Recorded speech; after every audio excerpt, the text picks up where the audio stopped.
Is there a real estate bubble in the Bay Area? No, but there is now a real estate bundle in the Bay Area. That's right, Bundle Select. Hi, this is Joe Kuchera with Real Estate Radio Live. I've been on the air and in the media educating and informing consumers for over 7 years now. I'm excited to introduce Bundle Select, which allows consumers to bundle all of their real estate services online, simplifying the process while averaging a savings of 20% or more. That's right, Bundle Select helps buyers and sellers streamline real estate, lending, and title. In addition, our concierge service will coordinate the entire transaction for you, so you benefit by working with the same team, saving time and saving money. You'll not only be working with the most qualified, hand-picked experts, but you will also save a significant amount of money in all three services as well. Act now and take advantage of this opportunity in the Bay Area. Go to bundleselect.com. That's bundleselect.com. Again, bundleselect.com. Real estate broker Cal BRE 004666902. Welcome to Real Estate Radio Live, an informative and engaging podcast discussing everything you need to know about the world of real estate. Your host, Joe Kuchera, provides you with insight and guidance on how to buy, sell, finance, and invest in real estate.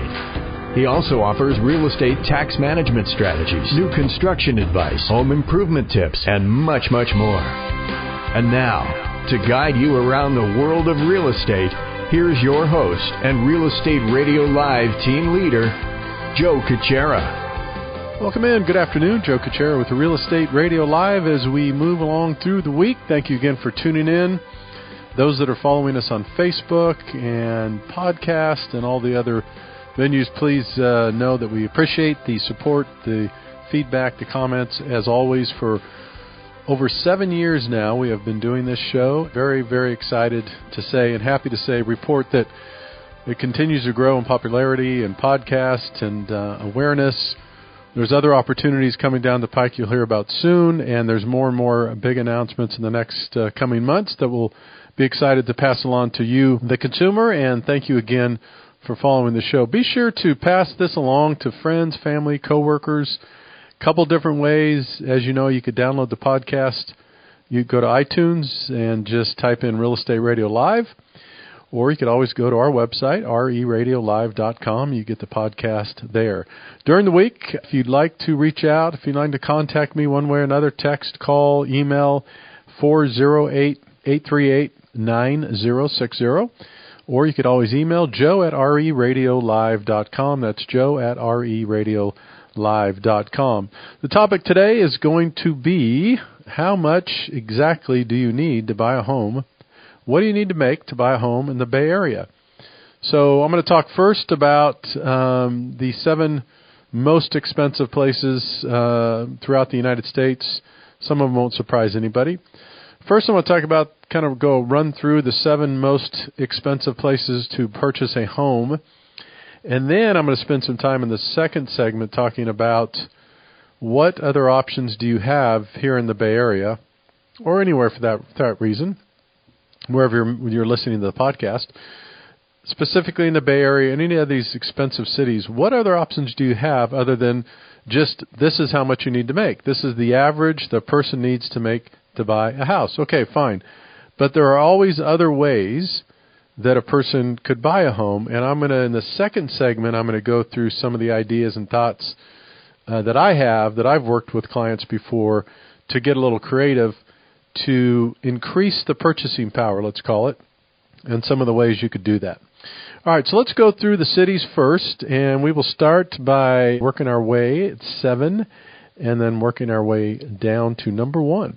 So number 7 in the top 7 is Los Angeles, Long Beach area, Glendale, kind of that area is number 7. And what are they here? Here we go. Medium home sale price for them is $541,000, and the salary needed in the Southern California area, specifically L.A., Long Beach, Glendale is what they break it down, is $104,500. So a little more than $104,000 is the annual salary needed to purchase a home in the Los Angeles, Glendale, Long Beach area.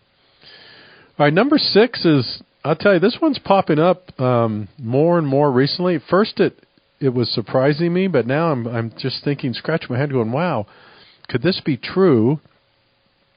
One of the areas that has been talked about for years as a popular place to move, certainly from California to, has grown to number 6 in the top 7. That's amazing. Boulder, Colorado.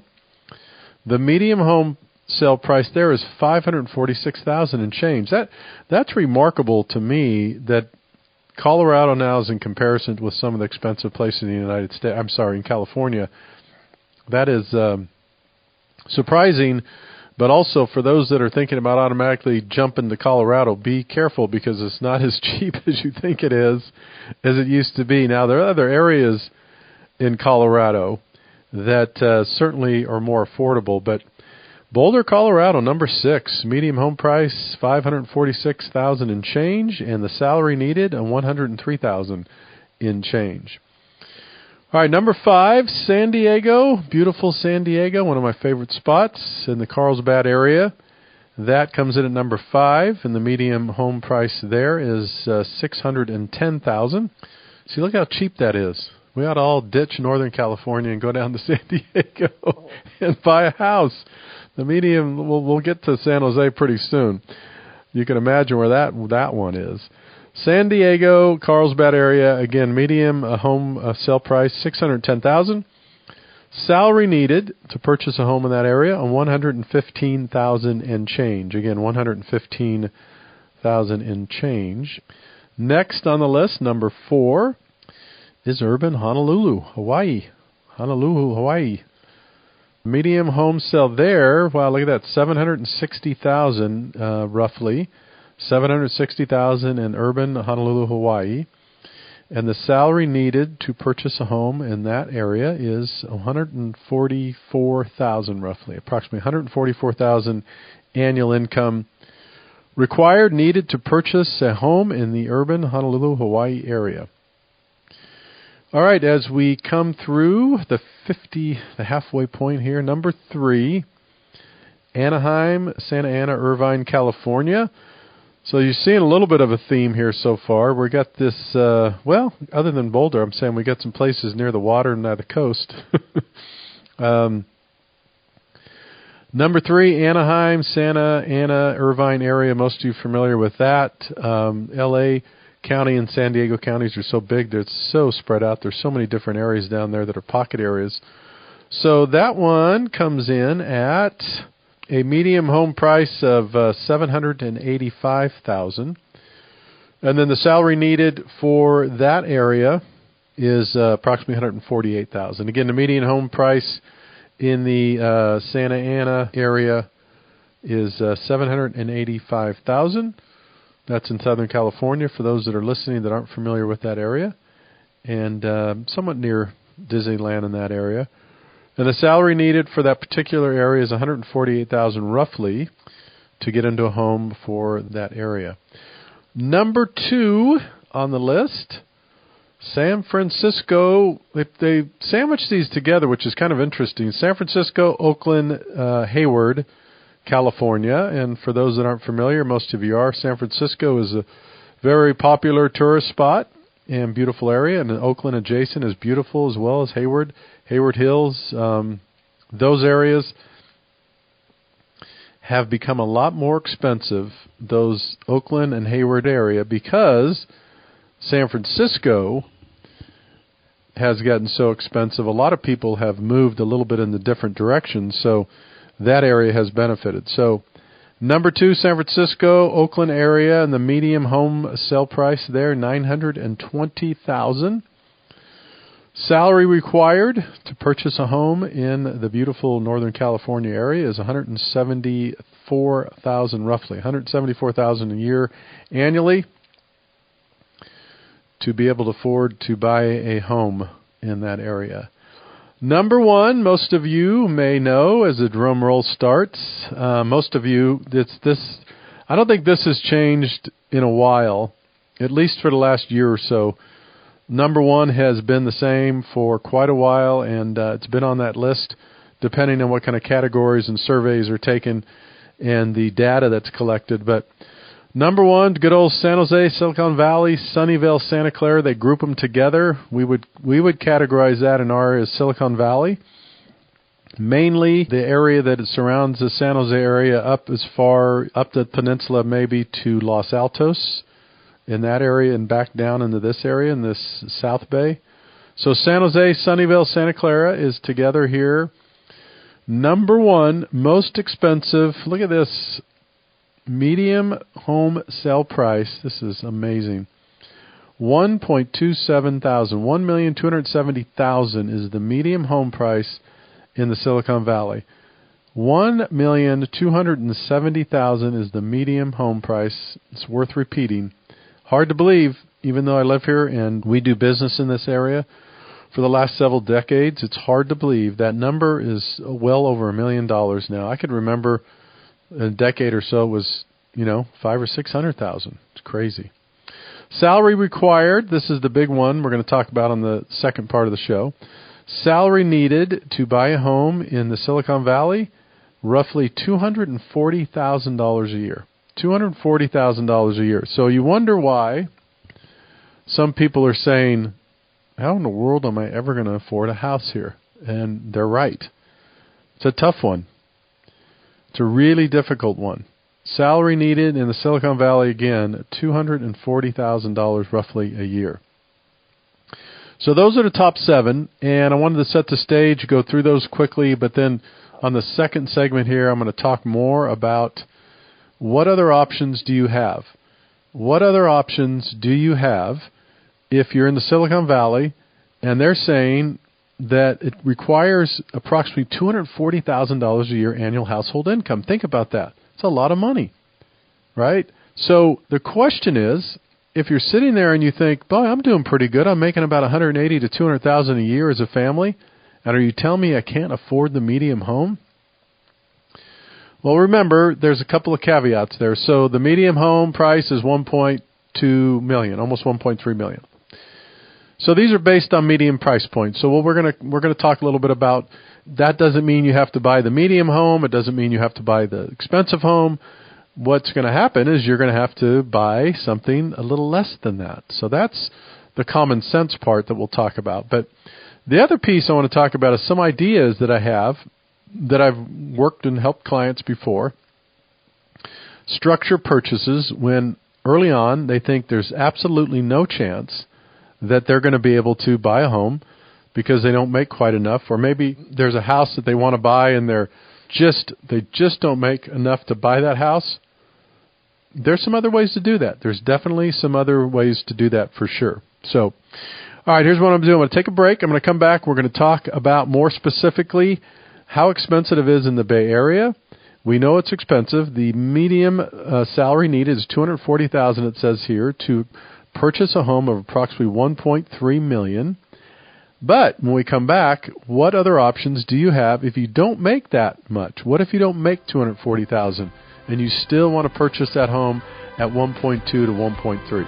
This is Joe Kuchera with Real Estate Radio Live. Stick with us. I'll be back in just a minute to continue the show. For more information on today's program, visit reradiolive.com. That's reradiolive.com.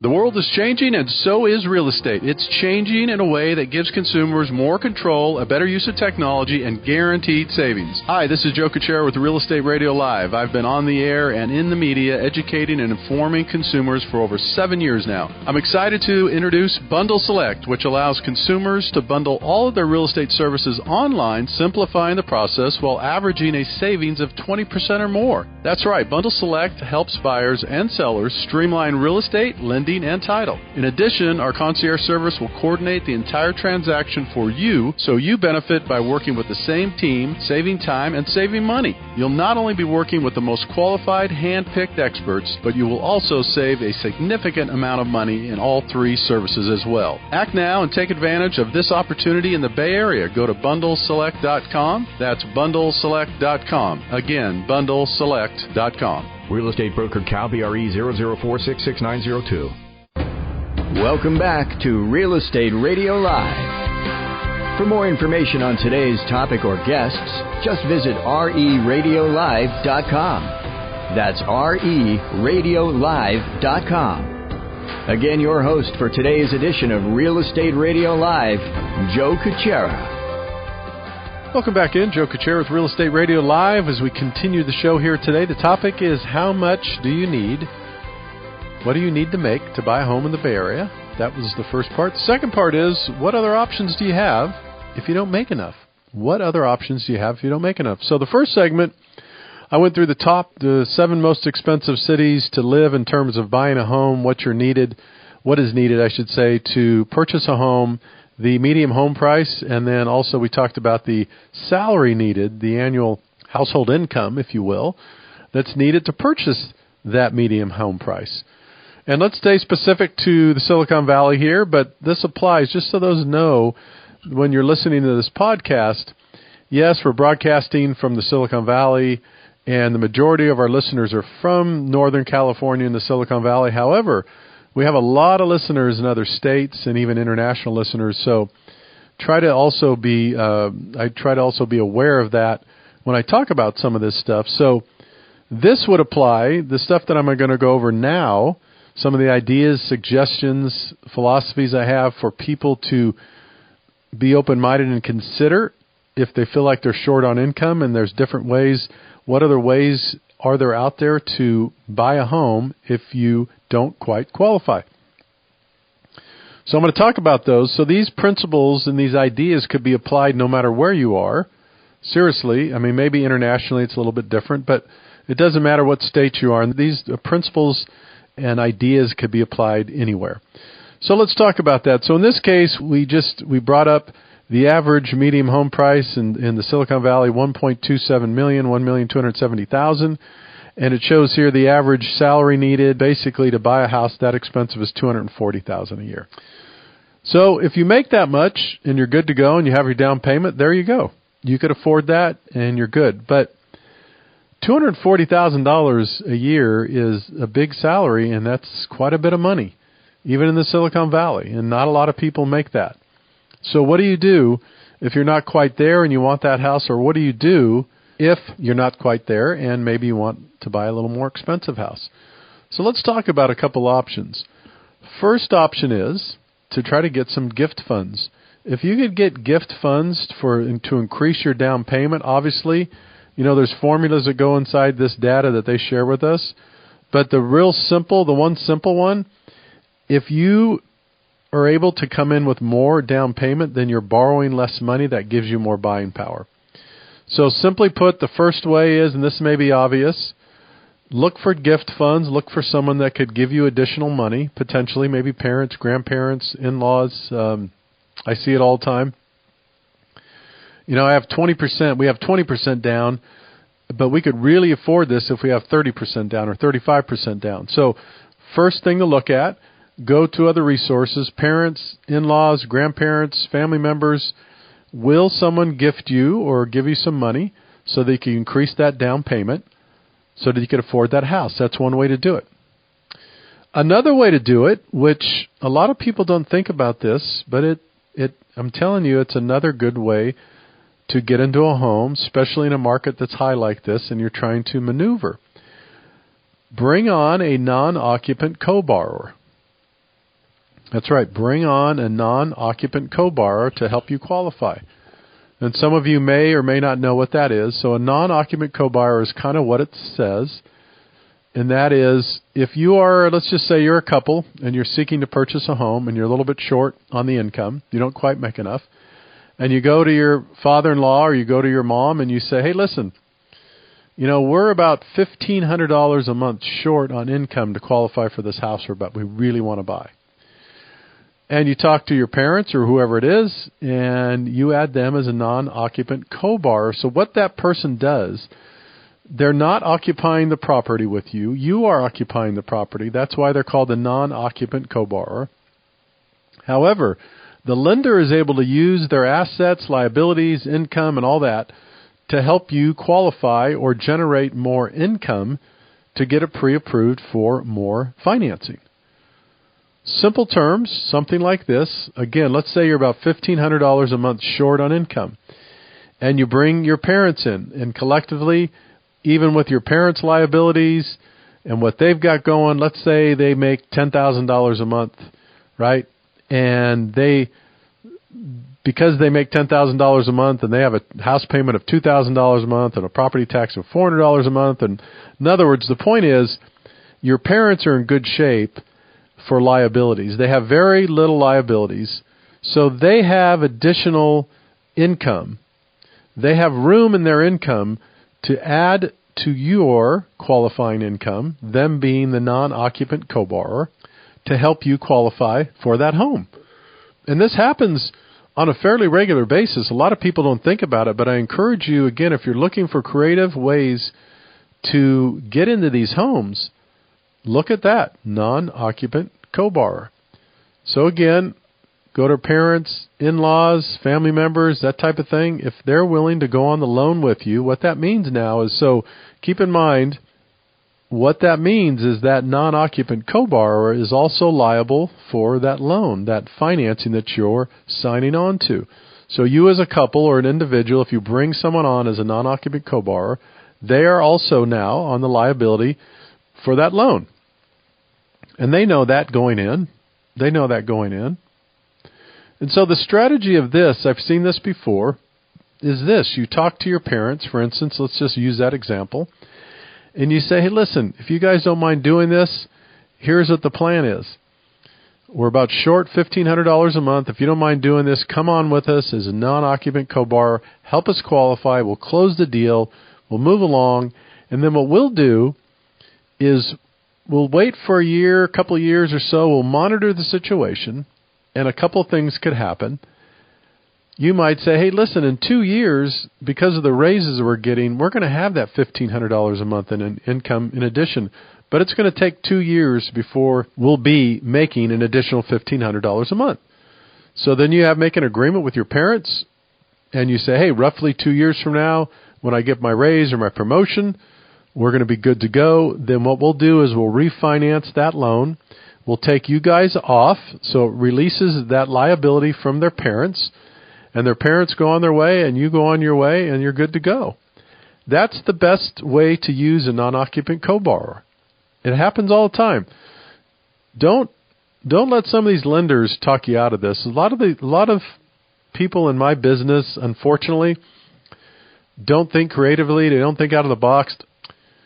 You know, if it's not simple, I don't want to categorize and really throw a net over everybody, but a lot of people in this industry, if it's not easy and if they have to spend a little time and energy, they're not interested in it. It's just the way it is. It's too bad. So make sure you're working with someone that has your best interest in mind, that's going to work with you, that's going to be creative, and that's going to do some stuff that'll allow you to potentially get into that home. And that's the non-occupant co-borrower. Okay. So let's move on. What else? What other ways, what other means, what other ideas do we have that we could help someone creatively get into a place that they, in a normal situation, they may not be able to? That is a partnership. The other way is a partnership. And let me talk a little bit about that. This happens from time to time. You've probably heard this. Let's say you have same situation, a couple or an individual that's trying to get into a home and they're a little bit short. Same situation as the parents and non-occupant co-borrower are used. They have a couple friend of theirs or another individual friend of theirs. It doesn't matter. That says, hey, listen, would you mind? Do you want to do this deal with us? Do you want to be on the loan with us? Do you want to buy this house with us? And you could do this a couple different ways. They may say, no, I don't want to do it. Maybe they become the non-occupant co-borrower, right? That's already talked about. But I've seen others before say, hey, listen, it's a 4-bedroom house. I'll tell you what, let's do this. Let's collectively put our down payments together and let's collectively put our incomes together. And we could afford that house for $1.3 million, collectively, the four of us, where you wouldn't be able to if it was just the two of you. So now you have two couples that are buying a home together, moving in the home together. Now, this definitely is something that's doable, but the one thing that I would stress is have some serious conversations and honest dialogue about what that's going to look like now and in the future. And the reason I say that is because This sounds good when you're doing it, and it is an option. Here are the potential problems down the road, though. You're in a partnership with someone else. You may or may not know them. You never know anybody. You never know people until you live with them, so be careful with that. So that could become an issue. The other issue is, what if all of a sudden the one couple or someone decides to change their mind and they don't want to live there anymore? Or what if one couple gets a divorce and they can't live there anymore? Or what if all of a sudden you decide to have children, or one or both, and that changes the dynamics of it? I'm bringing this up because this is stuff that happens. This is stuff that happens in real life, so you have to talk about it. So what I'm suggesting is be sure that you talk about these things before you get in a situation like this where you do a partnership and buying a home. It's a good way to do it, but just make sure you understand what potential roadblocks and obstacles could come in the future. And those are some of the things that I've seen. So just be real careful with that and have this discussion. Talk about it. But that is another way to buy a home with someone else in a partnership together collectively if you don't quite make enough money to make that happen. You could do that. A couple other creative ways before we finish up the show today is we talked about the partnership, the non-occupant co-borrower. Another creative way to get additional down payment, you've heard me talk about this before. This is not so much on an income qualifying, but you could use other properties to cross-collateralize and use that for additional down payment. It's a little tricky, and it may be confusing to some, but I'll try to illustrate it the best I can on the podcast. So let's say you want to buy a more expensive home and you only have 20%. Again, you need 30 or 35% to get that house. And let's say your parents own a property free and clear somewhere else, and the property free and clear in San Francisco or wherever it is worth $2 million. And there are investors that will allow you to cross-collateralize the equity in that other property to increase the down payment amount. And it's a little interesting. A lot of people don't know about this, but this could take place. Investors will allow that to happen in some cases. Not all of them, but some of them. What that means is, let's say you need an additional $200,000 for the down payment to make it to where you could qualify. So you need more money down, okay? So they look at the investor looks at this other property, and then what they do is they lien on it. They put a lien on it for $200,000 because that's what the liability is, and they're basically they're borrowing, loaning, giving you the money for it. But there's a lien on that property for that amount. And so if everybody's okay with that, and if that works out for everybody, then that's another way to potentially do this. That's another way to potentially do this.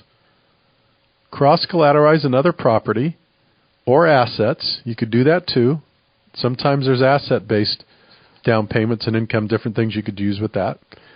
So let me cover one more thing. You could increase your income by using additional assets.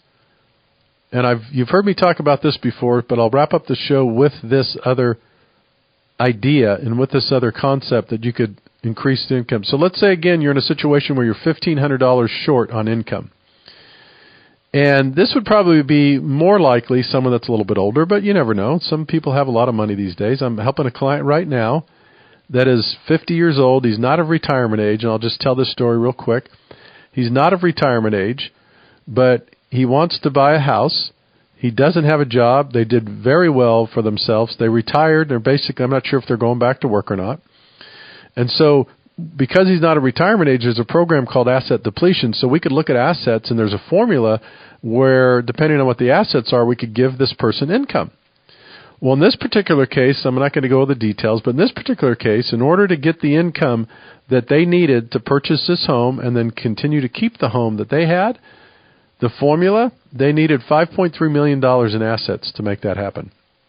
Well, guess what? He has that. He has more than that.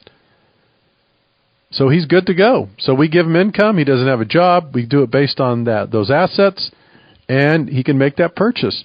The same could happen for someone that is short on income. You could look at assets as additional income. A lot of people don't know this, but you can. Depending on your situation. Now, if you're not retired, it's a little tougher because it's a more of a conservative program. But it could happen. If you're short on income, seriously, but you have a really good assets, well, someone says, well, why don't you just use that to put an additional down payment? Well, some people may not want to do that. So this is just another way to do that. This is just another way to do that would be to look at assets to give yourself additional income. The last thing I'll say quickly that happens every once in a while, it's another opportunity for people. If you're buying a home, look at a duplex. Look at a duplex, because what you could do is you'd be living in one side and then renting the other side out. And oftentimes what that gives you is more buying power, because you're going to get rental income to offset that additional unit in the property. So the last thing I'll say is, if you're looking to buy a home and you want a little more leverage and you like the flexibility, and if you don't mind that, look at a potential duplex or triplex or something like that where you live in the main, well, I shouldn't say the main unit. You live in one of the units. So now it's an owner-occupied property, but then you rent the other units out. And that's another way to gain more income. That's another way to absolutely gain more income. All right, we're going to wrap things up for today. Thanks for tuning in. Remember, during the week, you could reach me, 408-838-9060. You could always go to reradiolive.com. Until next time, take care. You've been listening to Real Estate Radio Live. For more information on today's program, visit reradiolive.com. That's reradiolive.com. Subscribe to our podcast. Discover more at reradiolive.com.